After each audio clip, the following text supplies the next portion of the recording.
마가복음 연속 설교, 오늘은 9번째 시간으로 마가복음 2장 23절부터 3장 6절 말씀까지, 신약성경 마가복음 2장 23절부터 3장 6절 말씀까지 제가 봉독하겠습니다.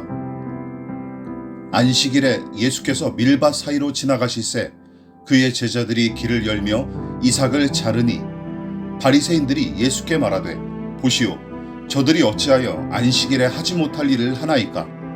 예수께서 이르시되, 다윗이 자기와 및 함께한 자들이 먹을 것이 없어 시장할 때에 한 일을 잃지 못하였느냐?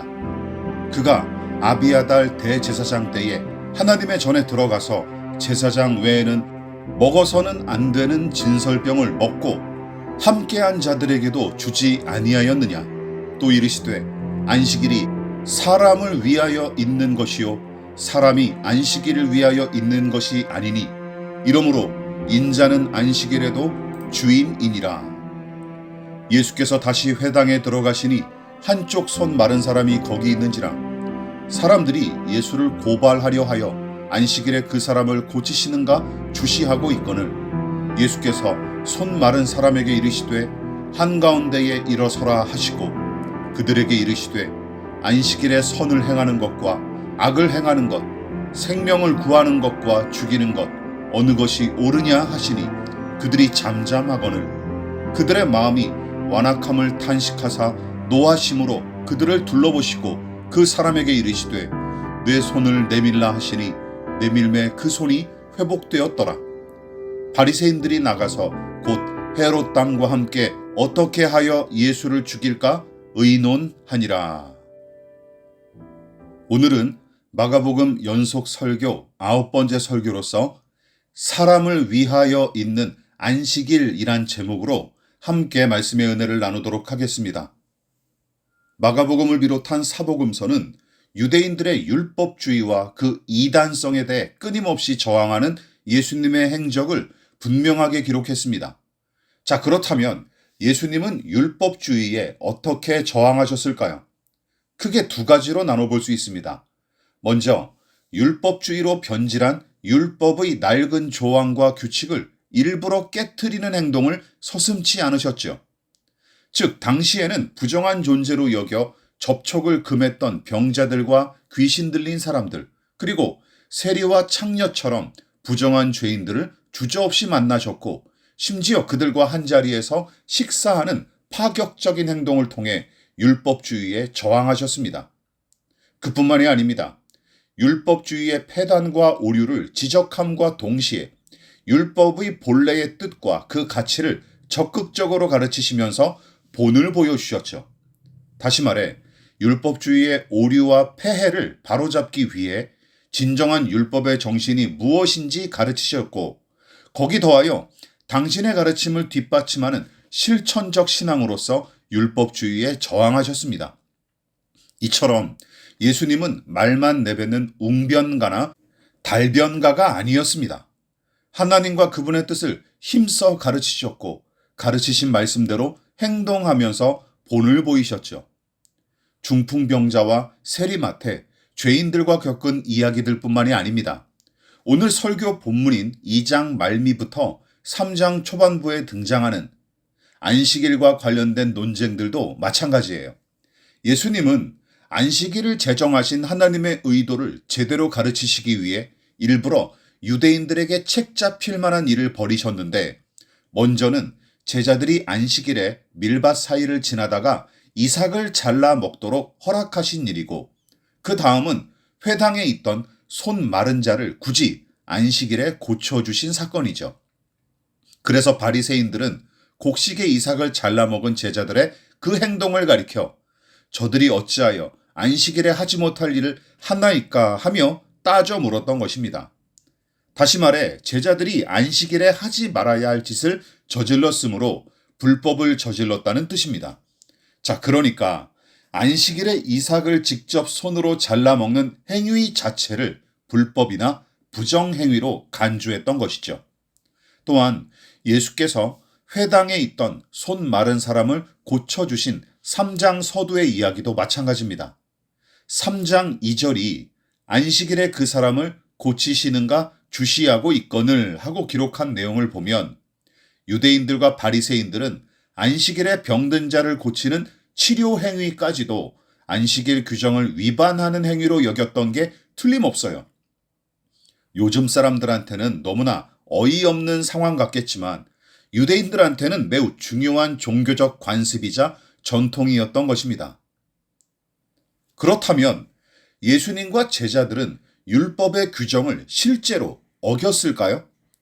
자, 이쯤에서 우리는 율법과 율법주의를 구분할 필요가 있습니다. 먼저 율법이란 히브리어 토라를 번역한 단어로서 대표적으로 모세 오경을 가리키는데 하나님께서 유대민족의 생활 관습이나 도덕 규범을 포함하여 이스라엘이 당신의 백성답게 살아가게끔 친히 세운 법이 바로 율법입니다. 그러나 율법주의는 다르죠. 율법주의는 유대 종교의 산물로서 율법의 규칙과 자기 생활과의 일치를 최고의 경지로 여기는 입장을 가리킵니다. 더 나아가 율법을 더욱 정교하게 지키려는 의도에서 율법의 조항을 세세하게 쪼개어 해석하고 거기 덧붙여 무수한 세부 규정을 만든 게 문제였습니다. 안식일에 관한 규정도 마찬가지예요. 원래 안식일 준수의 명령은 천지창조 이야기와 십계명의 네 번째 명령에서 기원합니다. 창세기 2장 2절입니다. 하나님이 그가 하시던 일을 일곱째 날에 마치시니 그가 하시던 모든 일을 그치고 일곱째 날에 안식하시니라. 출애굽기 20장 10절입니다. 제7일은 너희 하나님 여호와의 안식일인즉 너나 내 아들이나 내 딸이나 내 남종이나 내 여종이나 내 육축이나 내 문 안에 유하는 객이라도 아무 일도 하지 말라. 하나님께서 창조 사역을 모두 끝마치신 후 안식하셨던 것처럼 이집트의 종노릇했던 이스라엘 백성한테도 아무 일도 하지 마라 하며 안식할 것을 요구하시는 계명입니다. 생각해 보십시오. 어떤 명령이든 두 가지 성격을 내포하기 마련입니다.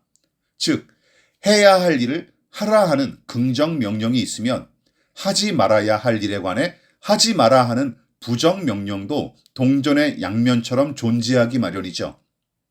예를 들어 볼까요? 너는 꼭 생수만 마셔라 하는 긍정 명령은 자연스럽게 너는 탄산음료를 먹으면 안 된다 하는 부정 명령을 포함하죠. 안식일 명령도 마찬가지입니다. 안식일에 반드시 실천해야 할 긍정 명령의 이면에는 하지 않아야 할 부정 명령이나 금지 명령도 존재합니다. 그런데 앞서 언급했다시피 훗날 유대인들은 아무 일도 하지 마라 하는 이 보통의 금지 명령에 세세한 규칙을 무수하게 덧붙였고 거기 더하여 신앙의 목표와 구원의 비결이 이 모든 규칙의 준수 여부에 달린 것처럼 생각했던 게 문제였습니다. 복잡한 설명보다 구체적인 사례를 살펴보면 얼른 체감할 수 있을 텐데 유대인들이 오늘날까지 지키는 안식일의 금칙 중 일부를 소개하면 다음과 같습니다. 음식 만들기, 빵 굽기, 도마질, 칼 갈기, 세탁, 뜨개질, 바느질, 풀 바르기, 건축, 보수공사, 글쓰기, 지우개로 글자 지우기, 그림 그리기, 타이핑, 이발, 면도, 손톱 깎기, 불 붙이기, 불 끄기, 자르기, 찢기, 낚시, 사냥, 정원 돌보기, 물건 나르기, 2m 이상 물건을 밀거나 이동하기, 상거래 행위, 동물에 올라타기, 배 타기, 악기 연주, 전기 스위치 켜고 끄기, 연장, 돈, 필기도구, 기계류, 촛불, 성냥, 지갑 등에 손대는 것, 결혼식, 1.2km 이상의 이동이나 여행, TV 시청, 안식일 다음날의 일을 미리 준비, 운동과 체육활동, 사업 관계의 서류나 편지를 읽는 것, 자동차 시동 거는 것, 자동차 운전 등등. 극히 일부의 내용만 훑어봐도 숨이 막힐 지경입니다.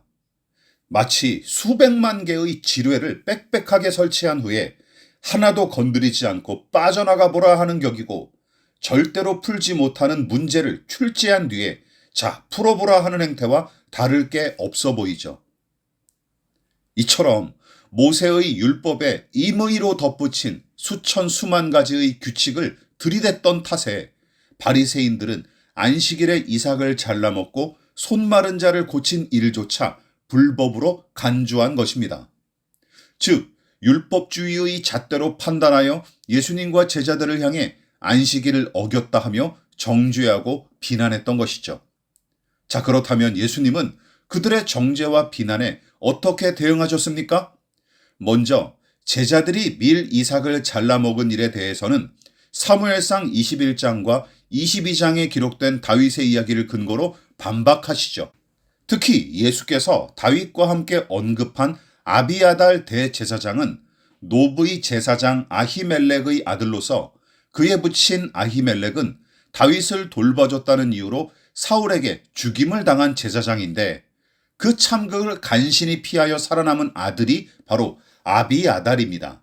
자, 그런데 마가가 인용한 사무엘서 이야기와 직접적으로 연관된 인물은 실제로는 대제사장 아비아달이 아니라 그의 부친인 아히멜렉 제사장입니다.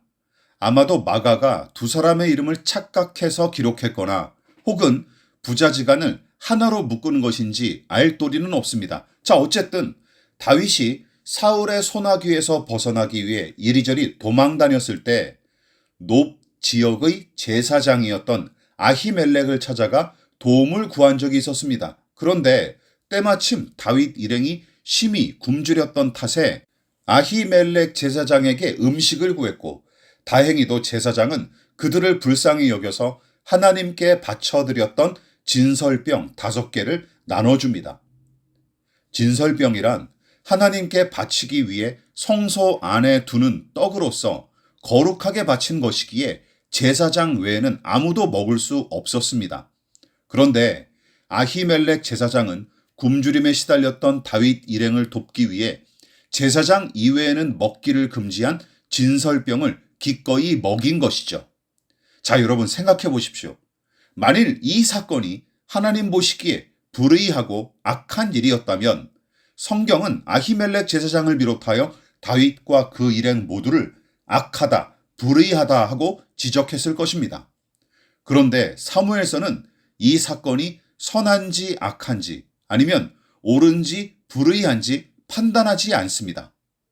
다시 말해 사무엘서의 저자는 진설병에 관한 율법의 명령을 어긴 일 자체에 관심이 없었을 뿐더러 오히려 아히멜렉 제사장의 호의를 부각하고 가까스로 살아난 다윗 일행에게 초점을 맞출 뿐입니다. 여러분, 이것이 무엇을 의미합니까?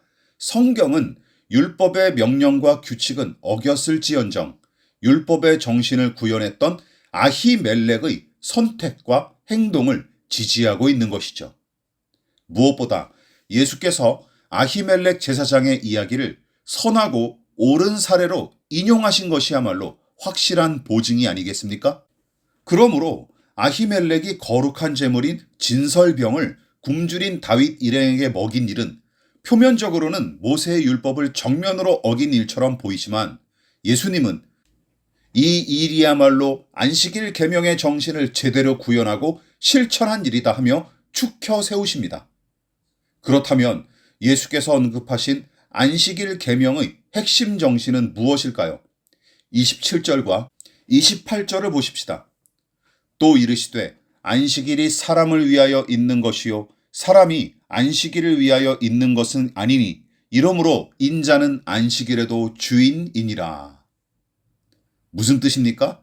안식일은 사람의 복지와 안녕을 위해 제정된 날이기에 그날을 지키기 위해 사람의 희생을 강요하거나 무거운 짐을 지워서는 안 된다. 사람을 위해 안식일이 있는 것이지 안식일을 위해 사람을 혹사시키면 안 된다 하는 뜻입니다. 사람 나고 돈 났지 돈 나고 사람 났냐 하는 말처럼 더 소중한 것이 무엇인지 생각하게끔 촉구하시는 말씀이죠. 회당 안에 있던 손 마른 자를 고친 사건도 마찬가지입니다.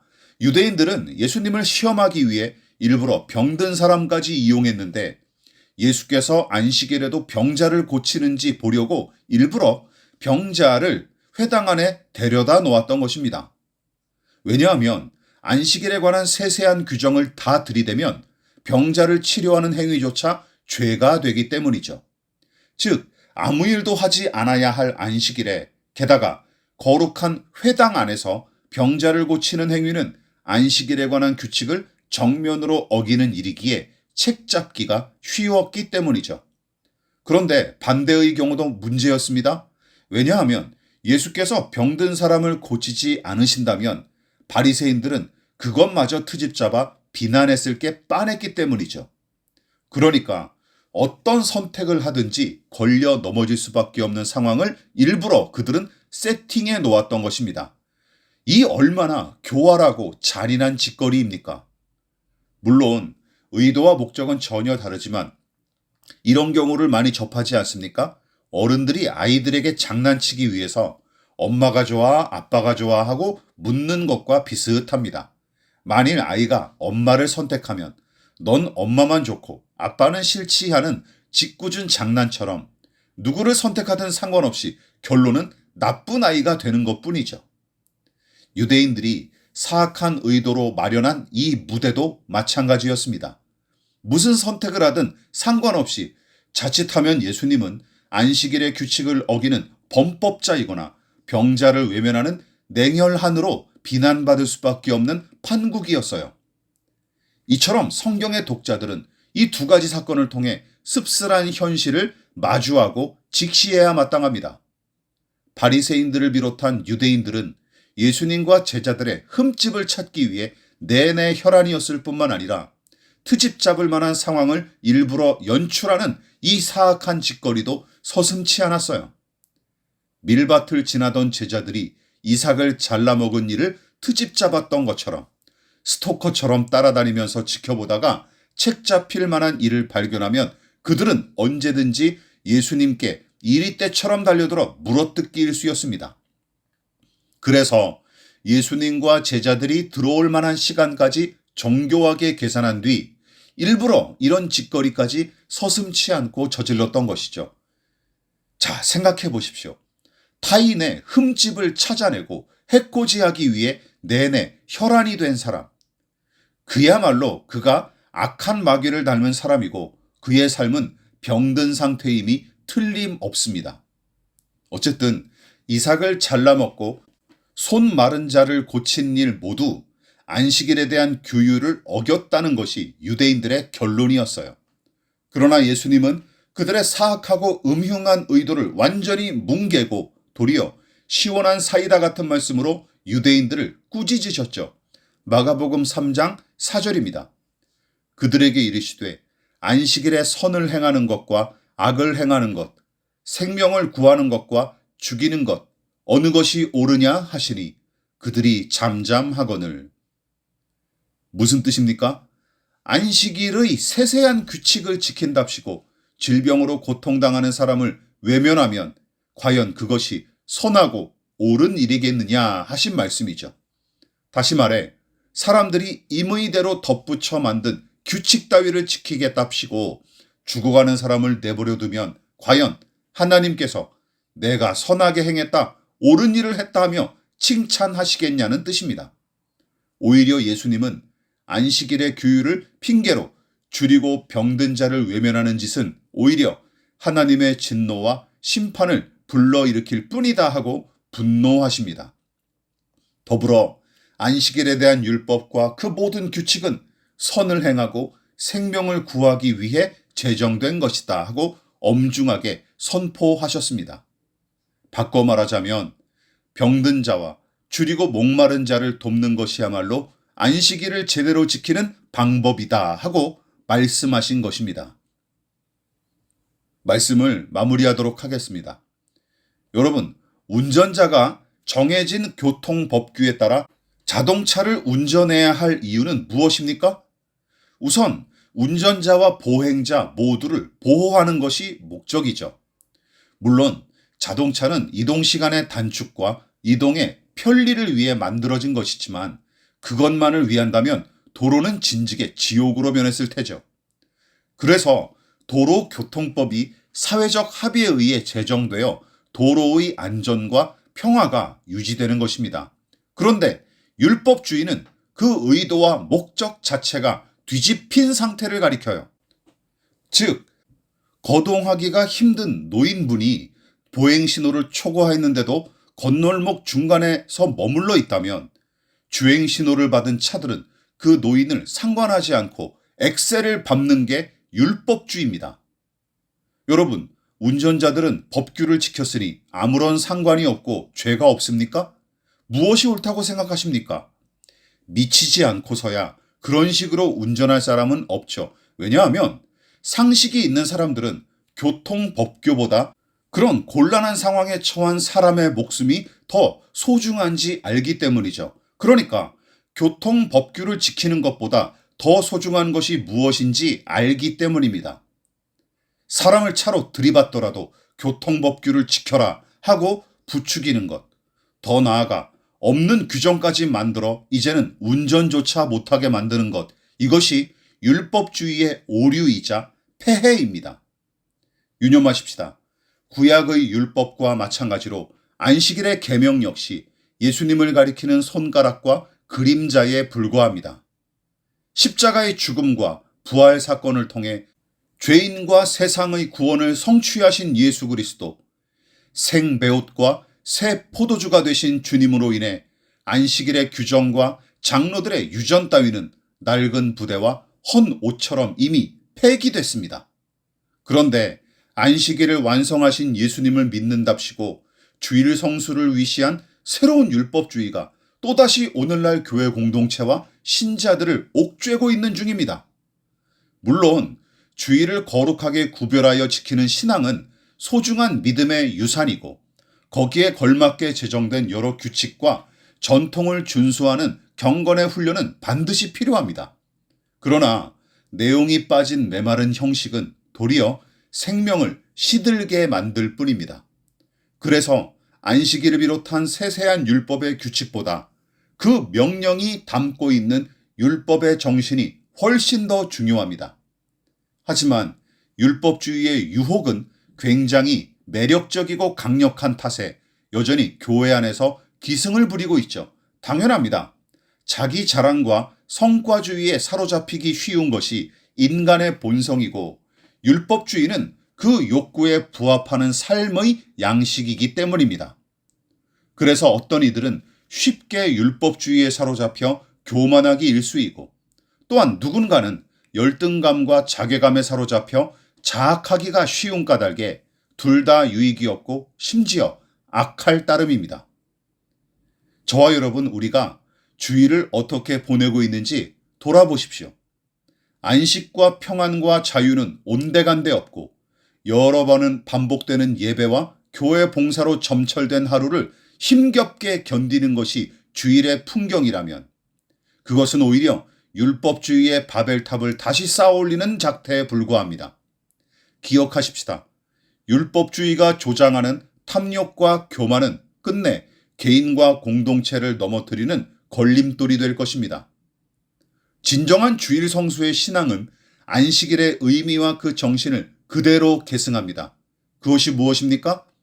하나님의 창조와 예수 그리스도의 구속, 또한 성령 하나님의 돌보심을 확신하고 거기에 우리가 더 보탤 것이 없음을 깨달아 안식하는 것. 하나님과 그 은혜에 온전히 주목하고 예배하는 것. 그리고 나와 내 가족, 이웃이 더불어 사는 법을 배우며 타인의 생명과 복지를 위해 기꺼이 섬기는 날. 주께서 기뻐하시는 뜻대로 하루를 보내는 그야말로 주님의 날이 바로 주일인 것입니다. 하나님을 사랑하고 신뢰하기에 예배하는 날, 그리고 이웃을 사랑하기에 그들의 복지와 생명을 돕는 날. 이렇게 지낸 주일의 정신을 확장하고 확대해서 매일의 삶에 적용하는 것이 그리스도인의 사명이자 놀라운 특권입니다. 안식일의 의미를 풍성하게 살리는 주일의 은혜를 저와 여러분 모두 누릴 수 있기를 진심으로 기원합니다.